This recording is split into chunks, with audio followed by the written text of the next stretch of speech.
Welcome to the Trustbound Podcast.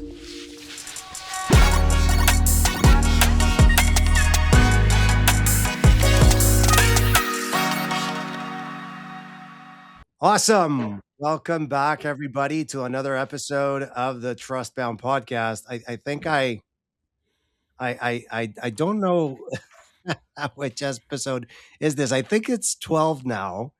Um, and I'm very, very, very honored to have here not just a great friend, but a great ecosystem builder, Andrés Cano. He's the general partner of Pygma Fund in New York, with just an amazing and beautiful mission and vision, and just like uh, besides Andres being just an amazing human being, Pygma is such an amazing fund. Thanks, man, for the time and for being here with me. Mauricio, it's always a pleasure to spend time with you. I'm super pumped to be here and ready to go whenever you want, my friend. Let's go. So it's funny because in the and I don't know if I've said it in the podcast. If I've done so, I'll repeat myself and I apologize. If I haven't, then I guess this is new context and content. But when I was analyzing my entire professional career, not just as an operator, but on the advisor front, investor, coach, mentor, LP, the not just investor on the fund side, but also the angel investment on startups.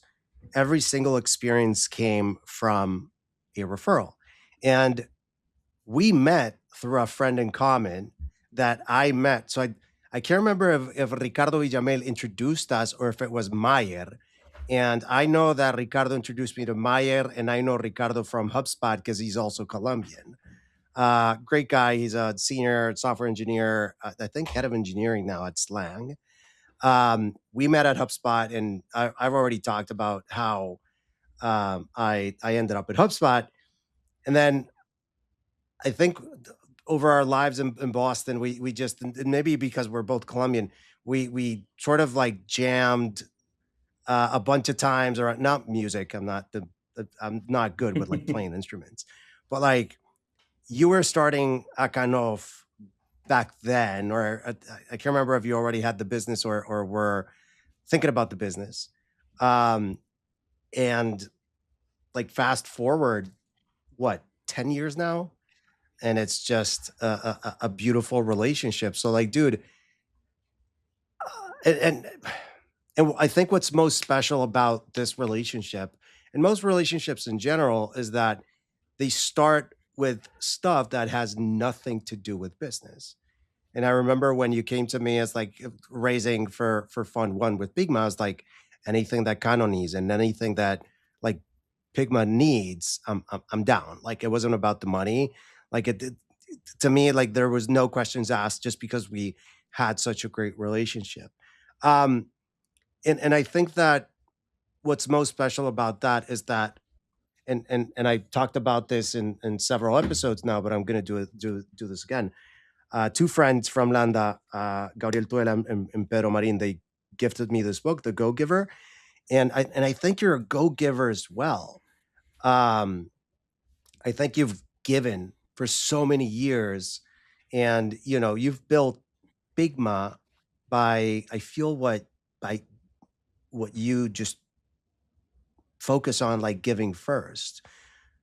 But with working with so many startups, and even as a uh, not just a venture partner of the fund, but also a visiting partner now, I start to feel it, right? That it's very, very hard to keep that giving sustainable. How do you do it? Like, how do you try to continue being sort of like a go giver, but keeping it sustainable when you're on your shoes and it's sort of a full-time job versus somebody that's like not on the outside, but not on such the inside like you are? Wow. I don't even know if it is sustainable.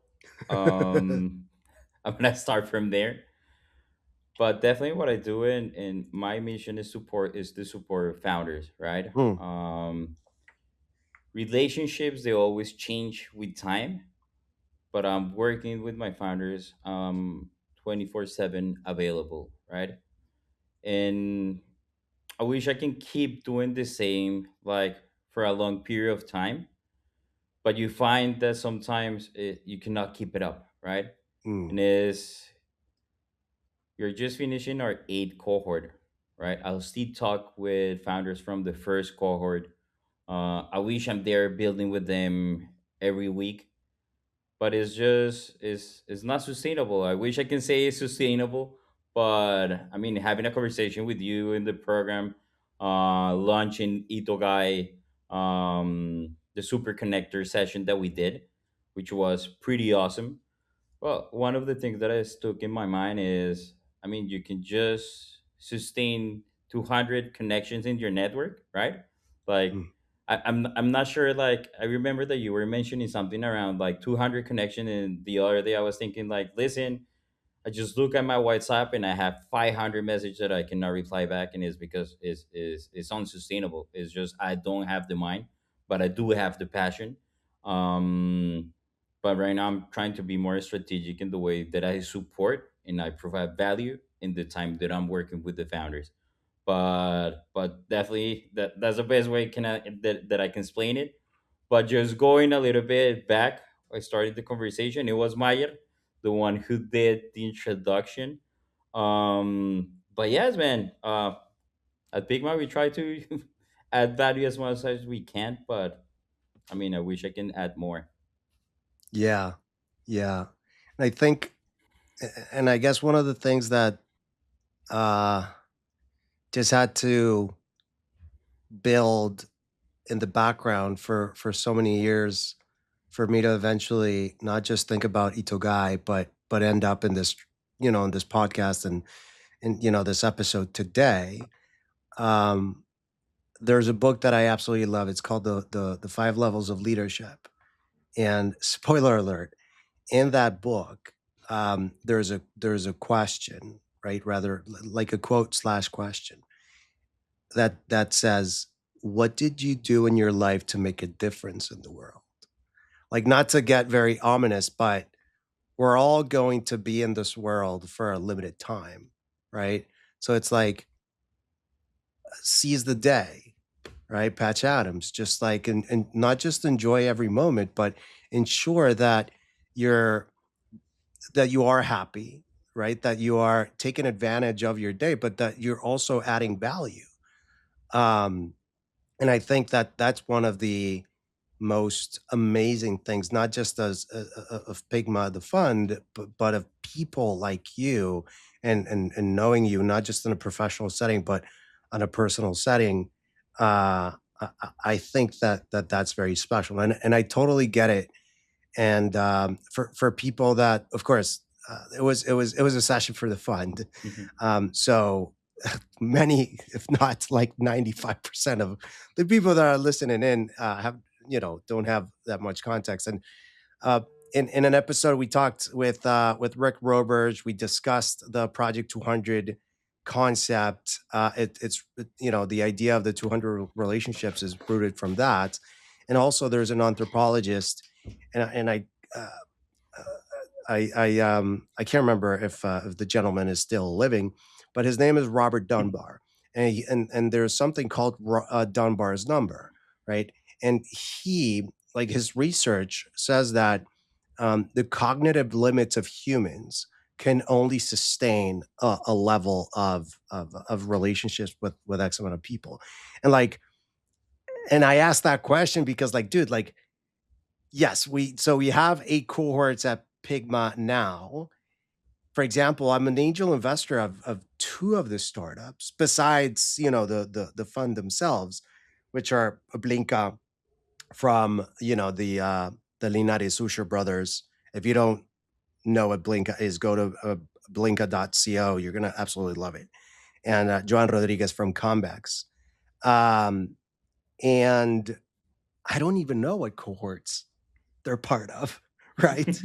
And I don't even know how many startups Pygma has today or how many founders there are, or how many, people in the Slack channels and the WhatsApp channels and the community has per country and per theme. And then, you know, I'm starting to feel bad for you because then you have like the investor committee for fund one and fund two, and it's oh my god.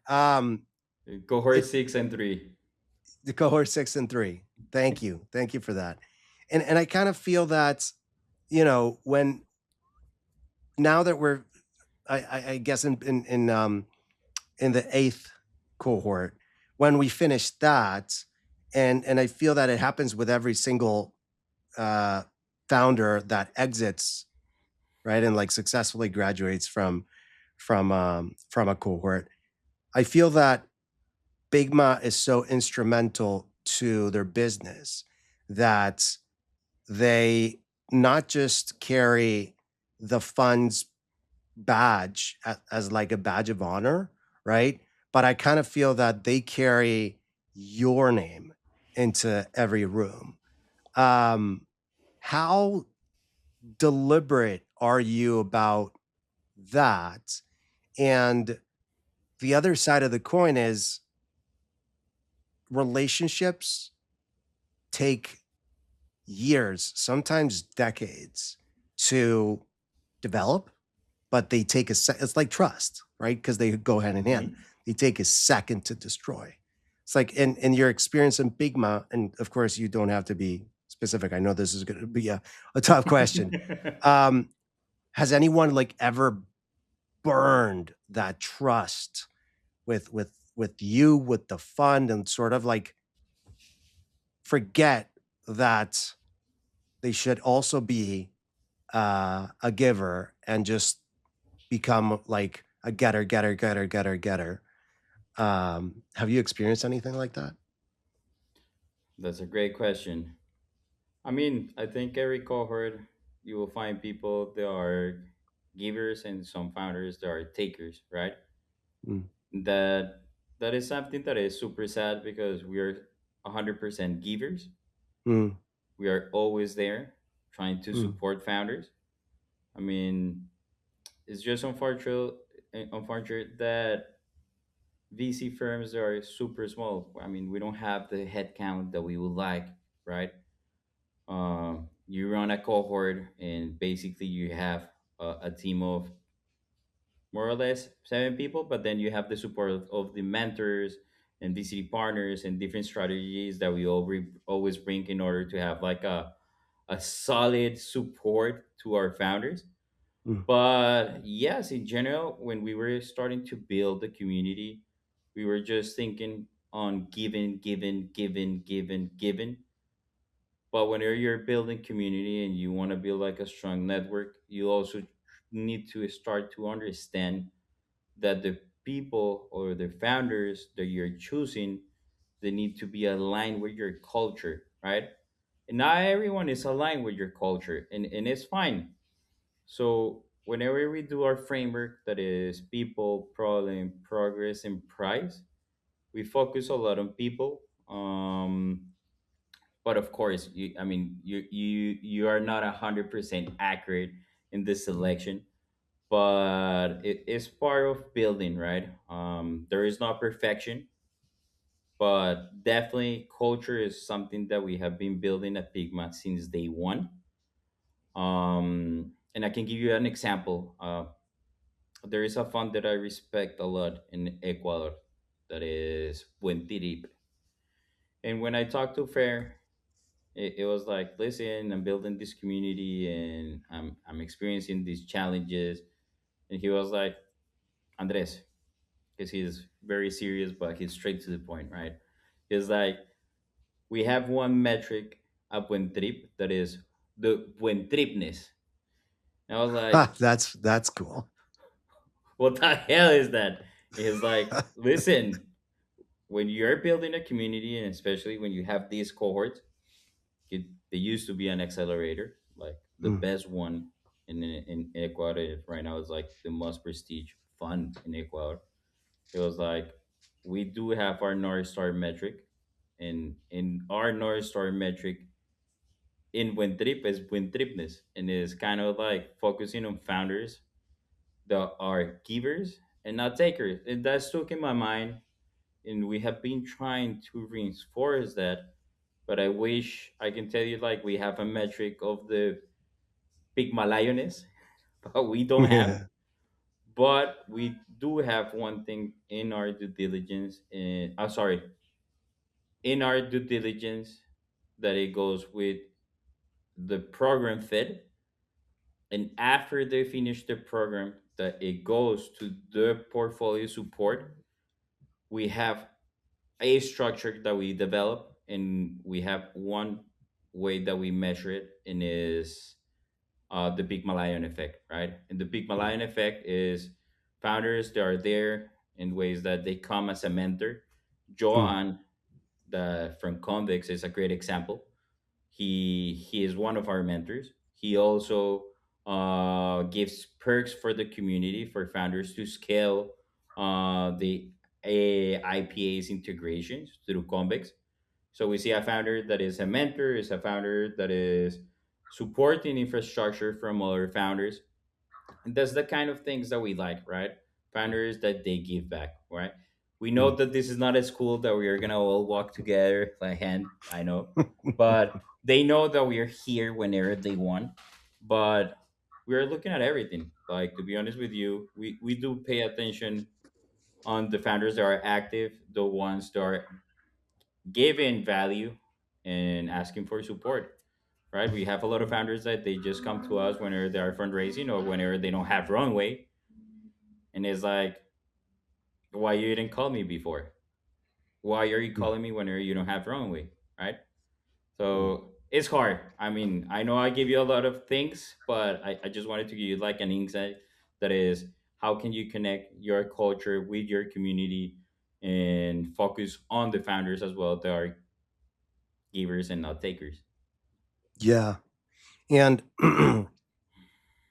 and I also feel it from like an investor perspective, right?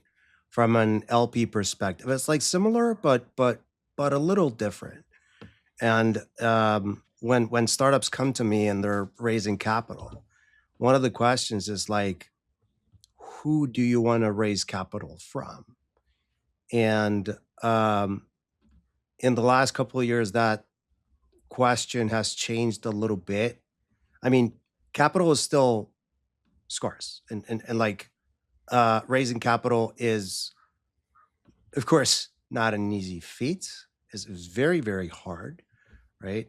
But um, founders are not looking at just the money now, right? So there's also an element of that limited partner fit.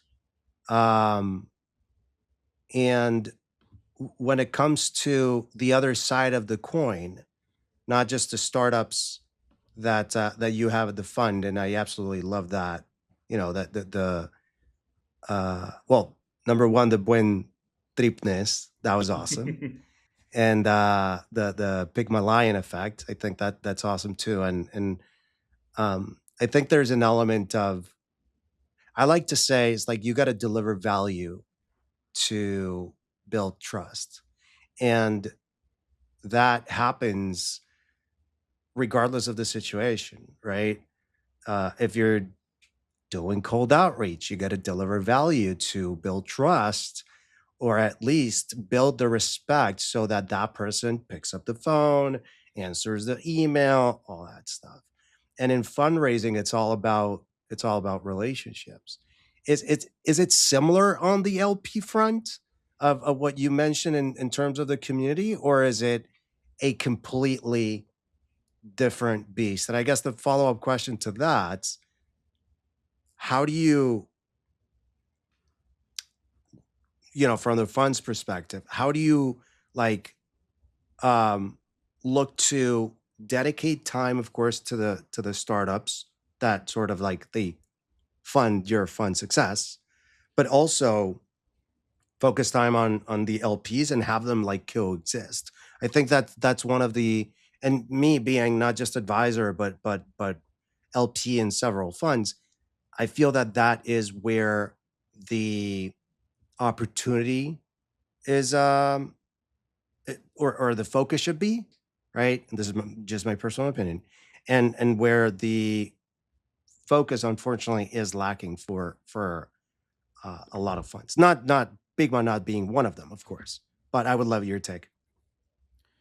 I think it's kind of like I do believe that is a little bit of the same, right? Mm, One thing that I really focus is whenever I onboard investors is I find people that believe in what I believe, right? And I believe in supporting the next generation of founders, and I believe deeply in the potential that we have in our region. mm, So one of the things that I look a lot is if I'm raising is someone that is aligned with what I'm doing. I mean, that's the main reason we're having this conversation right now, because I, exactly. I truly believe that we are aligned in many ways. But sometimes you have investors that are not aligned, or they don't understand the asset class, or they want to have a more active role. I mean, we do know how to take the most value from the people that has been supporting us since day one, because we believe as well that we are builders, right? And I wish I can tell everyone that I have everything solved and that I know each step that I'm gonna do.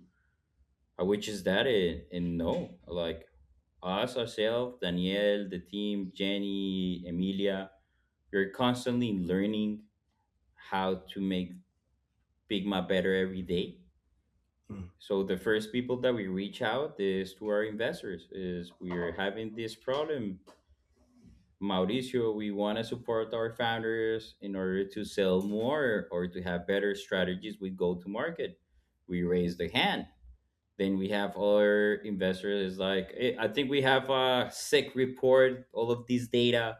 We go to the our finance bros mm. or sisters, and we're like, listen, we need support in analyzing the data that we have. What do you think?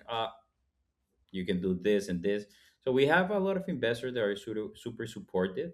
One crazy thing, we went to Saudi Arabia like last year, to FII, and my roommate from Boston, Mazin Habibi, he opened many doors. He was like, I will stay at his place, and for us, our closest network is our gate opener network, right? So we Mm, actually seek for support every time. But mm, it really depends. And to answer your question, some investors they like to be active, some others they are more number wise. That is like, listen, I'm just expecting a return. You find other cases that is, listen, I believe that what you're doing is super cool. I want to support founders. I want to talk to them. Everyone has a different appetite, but it comes back that I truly believe that is the same, even for the founders or for the investors on the LP side, is the same. yeah. And then you have LPs that not just believe in the team, believe in the mission, believe in the founders, and believe in the fund, that build companies to support that.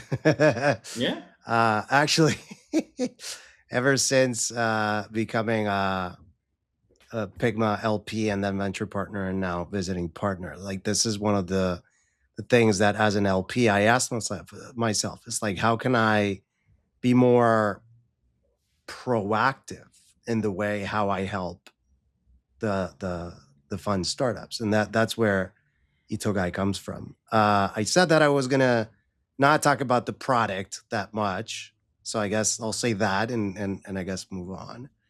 Um, so interesting because of course, like in the fund, like any startup, like you need a pitch deck, right? Regardless if you want to use that um, in like prospect conversations and like design partner conversations and potential investor conversations. And I mean, over the years, I'm sure that you've seen your fair share of like hundreds of decks now. But like, what do you feel? And maybe you already answered the question because of the Massing context you just gave. But what do you feel is the one thing that like cuts through the noise? And um, how is it different when a founder lands via a warm intro versus just cold outreach? Wow. I think it goes as well. Investors and founders is the same, right? Is better. I mean, it's a trusted network, and it goes Mm, with the basic of what we just talked at the beginning, and is not every intro is a good intro, right? And it really depends on the level. Let's say let's stay a little bit on the founder side, right? And I mm. was giving this session to my founders, especially they are about to close the program on demo week on later May. So I was just talking to them is listen, every investor that you talk, it needs to go through an intro. Why?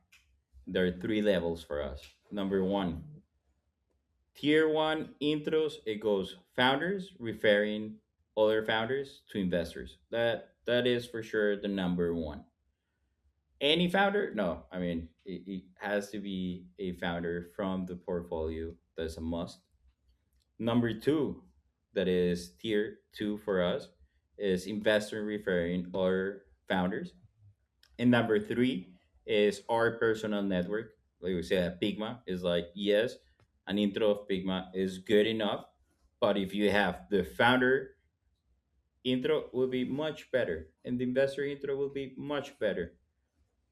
But try to be very specific in how do you network because Mm. sometimes we forget that the more intentionally you are in building your network architecture, the more productive you're gonna be in actually sitting and talking to the right person in the right table. And that's the big challenge that I see. It's like, how do you map that network? How do you keep track of that network? How do you ensure that you seed the right person at the right time with the right context? Uh, and with the right balance because and this is something that came up in my episode with Gabriel Tudela from Landa Club. And he talked about like he said that you can't or you shouldn't be only a giver. You or you could be a giver, but there's you open the episode that way. Like you cannot give to everybody every time, everywhere. It's like there's so many people that you can think of, relationships that you can cultivate, depthness that you can, have in those relationships and time of day for you to be willing and able to help your network. So it's like that challenge of I want to help and I want to build these relationships and I want to like of course like the harness the power of your network but like okay how do I do that right I feel that's a big challenge that we're trying to solve or that's a big question that we have and a bunch of hypotheses come to mind um But it's like if you really think about it, like one of the things that I do when I do an introduction is there are levels that I in a way that I test the founder, right?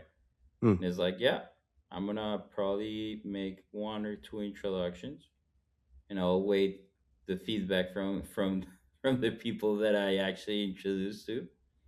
And if I see like momentum, I will introduce more. or sometimes I delayed the email, right? Mm, And I'm just want to see if the founder is proactive in a way like, hey, Andres, can you make it? Or how professional the founder is in a way of communicating or using emails, right? right. And so sometimes whenever like I give a soft commitment in a way that, oh yeah, I will invest in you, I just wait the founder to make a follow up just to see if he has like a follow up system and stuff like that. So I'm Right. all the time testing the founder just to see where they are. If I'm like Mm, the first mover, how professional the founder is. Um, because I do pay attention to that, and I do believe that the magic is in the small details and how professional you are. So it's weird because at Pygma we gotta do a lot of introductions to the right. founders that go through our program.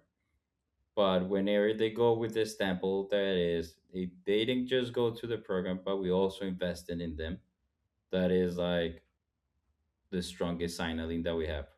Because Yeah. you can go through our program, but that does not mean that we're going to invest in you. Right. Right. And we do actually take our time in getting to know the founder. It's uh it's a relationship that takes a whole different meaning. And I think that what you mentioned, I feel that there's two sides of the coin. Mm-hmm.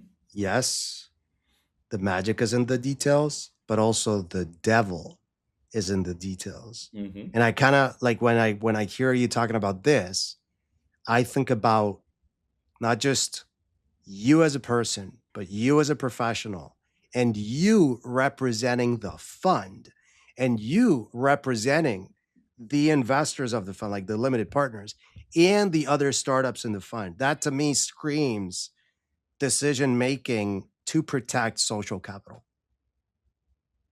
because that is also finite. 100%. Love it. It's funny because you just mentioned social capital, and I was talking yesterday to a founder that is Momentum Capital, but it was Mm, like, listen, the best capital is social capital. And I was like, it was very interesting how this founder bring the concept that we have always been explaining as a momentum, but is, listen, it's better to have an army of angels that are constantly connecting you and expanding your network than just having cash as by itself sitting there. That I know is a different way of explaining it because you're saying like social capital, like I'm the one representing all of the minds behind. But from the founder perspective, that was one conversation that I had yesterday, and I double click with that. absolutely love it. So I guess to finish off, um, when you hear the word trust bound, what comes to mind? And I'll finish with this question. I know you're a very, very, very busy man, so I appreciate again your time and all the wisdom. Up, sorry, I got lost. You Oh were gonna no, say sorry. No, I was going to say that I was going to it. finish with the question of when you hear the word trust bound, what comes Yeah. to mind? Uh, I feel that is a win-win relationship, Mm, not just in one way. So it's back and forth. So one example that I can just give you is like the relationship that we have built. That right. you were there for us in day one, and as soon as you told me that you were building itogai, I was like, "I'm here for you. What do you need? Let's make it happen." So I feel that is a win-win relationship, right? Because it's not just about you self just winning by yourself and that's it. Is I always think any relationship that I have, I need to find a way to give back to that relationship. And I will do anything that I can. And I will always remember because I know people that has support me in the past, but they haven't reached out. And I'm like, listen, just let me know. I'll do intros, whatever you want. And I'm here. And I always think about that. That's incredibly powerful. Uh, it's that giver mindset all over again.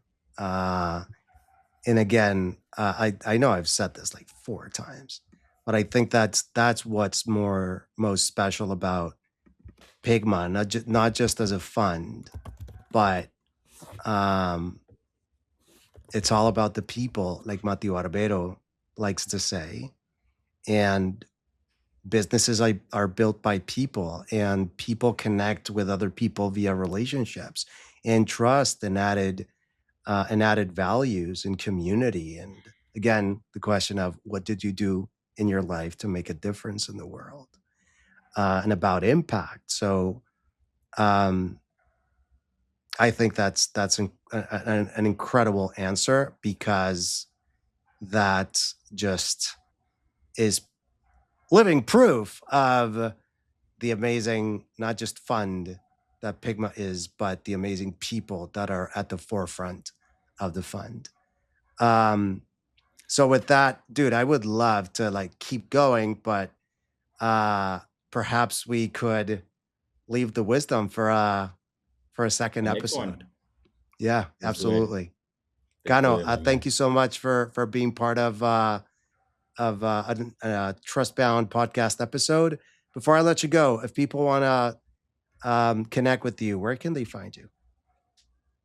What's up? Not just kidding. On LinkedIn, Andrés Cano is basically super easy. The URL is LinkedIn/Akanov, which I always bring proud. My first accelerator. And nothing. Just shoot me a message, and I'll be happy to connect with you. And if I can add value in any way, come in. And also, if you want to go through me and I'll orchestrate the warm intro, happy That'll to be do that too. better. Yeah. If it is not through Mauricio, I will not answer.